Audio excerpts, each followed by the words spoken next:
Ar čia tikrai geriausi kebabai Klaipėdoj, o gal net visoje Lietuvoje? O variantas su fokačia iš viso bomba, žinokit. Bet apie viską nuo pradžių, nes šiandien mes Klaipėdoj, Taikos prospekte, kur atvilioja gandai apie nepriekaištingą kebabų kokybę ir dar neragautas variantas su naminė fokačia. Čia vos įžengus mus pasitinka įdomus ir spalvingas interjeras, su daug visokiausių detalių, bet labiausiai man rūpi meniu, kur užsakom porą kebabų lavaše ir žinoma mano išsvajotai su fokačia donele. Kol užsakymas ruošiamas, spėjama atsigavinti, beje, pasirodo buvo ir nemokamo vandens. Apžiūrim gamybos procesą ir dar kartą jų spalvingą interjerą. Kelios minutės ir ant mūsų stalo gula kebabai. Vaikam didesnį variantą perpėjo per pusę. O čia matot žmonos, mažesnį. Kas liečia dydį, tai žmona ir šito mažo neįveikia.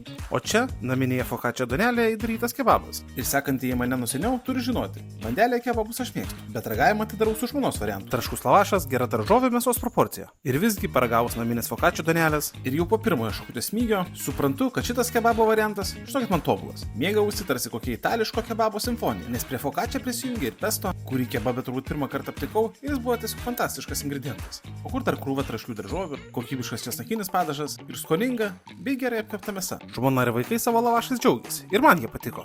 Buvo to pačio pesto ir kokybė, kurią jutau savo kebabe, bet variantas su fokačia, kažkas nerealaus. Todėl drąsiai teigiu, kad šis variantas patenka į mano top 2 geriausių Lietuvoje ragautų kebabų sąrašą. Kodėl ne top 3? Nes trečio dar neradau. Tad jei mėgstat kebabus, čia užsukti privaloma. Skanaus!